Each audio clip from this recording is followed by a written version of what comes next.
Good morning, everyone. Nathan from All Properties Group. Jumping out, I'm live at the moment at Calypso Bay. We're just about to head off to a couple open homes.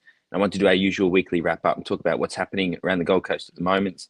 This video, because the quarter's just finished, I'm actually going to go into a bit of depth at the end of this video about the specialised suburbs and areas that I specialise in. So Pimpama, Jacobs Well with the estates, Gainsborough Greens and Calypso Bay. There's going to be some specific information towards the end of this video on that as well. So stay tuned. But I wanted to start with some results as to what's been happening. So last weekend, number 46 Rate Street, Gainsborough Greens in Pimpama. First week, first open home. We were supposed to go to auction at the third week. We ended up with 4 offers after 13 inspections and sold unconditionally for $835,000. So that's a massive result. That was a 4-bedroom home, 400 square meter block, no pool, 200 square meter build, which is an awesome result.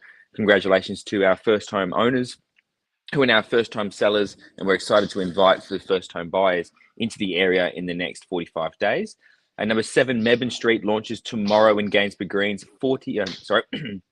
37 squares, Metricon home, 2 years old, fantastic location in Gainsborough Greens. Keep an eye on that. 3 living areas, 4 bedrooms, plus a study. That home will be going to auction on the 22nd of October, which is going to be fantastic. Got a few open homes today on our Calypso Bay listings as well, which we're expecting some great inspection rates on.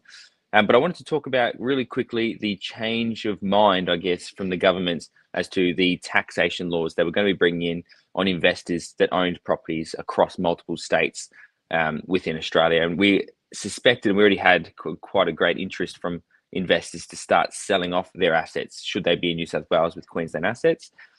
That backflip has been a great relief, I think, for investors and also for tenants. We suspected that those increases in tax were going to cause a lot of investors to either sell off and making the housing crisis worse, or we're going to have to pass on that cost to renters who are already experiencing some of the biggest lifts in rental prices we've had in quite some time.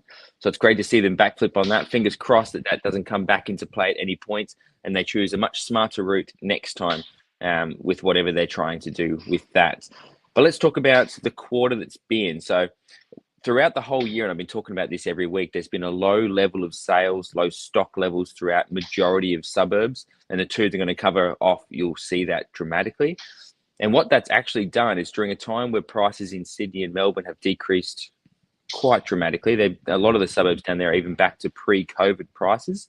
We haven't seen that across Gold Coast and majority of Brisbane because there's been still, despite the buyer demand dropping, there hasn't been an increase in stock for them to choose from anyway. So really, we've probably leveled out buyer demand versus properties on the market, which does mean properties are starting to sell a bit quicker. We're getting multiple offers again on properties.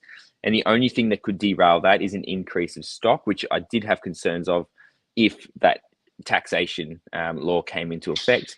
But it looks like we've now held off on that. The one question mark we've all got now is what happens with interest rates next week.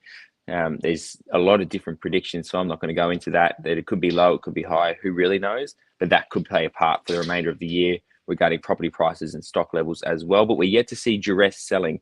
That's obviously the biggest thing to keep in mind. That in the past, when there's been dramatic drops in prices due to the fact that people have had no choice or have a requirement to sell, we're yet to see that in the suburbs that I'm focusing on anyway, across the Gold Coast so far. But the big thing to keep in mind if you're selling or if you're buying is that we have no doubt stock will increase at some point. Right now, and I'm going to go through this in a second, we're potentially 30, 40, 50% down in some places on stock levels and the amount of properties selling, which means that there's still just as many buyers. But as a seller, if you're hitting the market, you should be seeing multiple inspections, potentially multiple offers if you're priced right and presented right, which is a good sign if you are looking to sell before the market does potentially shift again after Christmas. But let's talk about Pimpama to start. So Pimpama is broken up into a lot of little subsections, but as a whole, throughout the last quarter, there was 91 houses sold. Now, to put that into perspective, last quarter, so this time last year, there were 201 sales in Pimpama. So 201 versus 91 this quarter, 12 months apart. That's a dramatic decrease, which is a good sign, I guess, of the fact that there's enough buyers now to cover that deficit. So keep that in mind. If you're in Pimpama looking at selling and the stock levels are down that much, you should be doing quite well at the moment. And if you're not, get in touch. Gainsborough Greens is obviously one of the most amazing suburbs in Pimpama, in my opinion. It's where I live. It's where I sell a lot of properties. 42 were sold the quarter last year, 23 this year. So that continues to hold quite well, which is good. So we'll keep an eye out on that suburb. We haven't seen, actually, to be fair, much, if any, price decreases, potentially 10%. But we had an increase of 40% in the last 12 months within the estate. So I predicted that's going to hold for the remainder of the year. But then we jump out to Jacobs Well. Now, this has probably been the most interesting shift, in my opinion, Jacobs Well and Calypso Bay. The last 2 years have been the most amazing growth we've seen. In fact, Jacobs Well as a whole was one of the highest growth suburbs on the Gold Coast, especially across the northern Gold Coast. I think it went up 47% in the last 12 months before the interest rates started shifting. So we had a huge increase in sales, a huge increase in prices. But this quarter, there were only 9 houses sold in the whole of Jacobs Well. 9 houses versus 32 last year. That's a big gap. That means there's 23 sellers that didn't hit the market this year versus what the average sales are in the area. And Calypso Bay is an even bigger anomaly. So last quarter, or this time last year, there were 17 houses sold during the end of winter, start of spring quarter, July to September. This year, there was 1. So that is a huge shift, and their stock levels have actually done the opposite in this estate versus a lot of other estates where the stock levels have actually increased.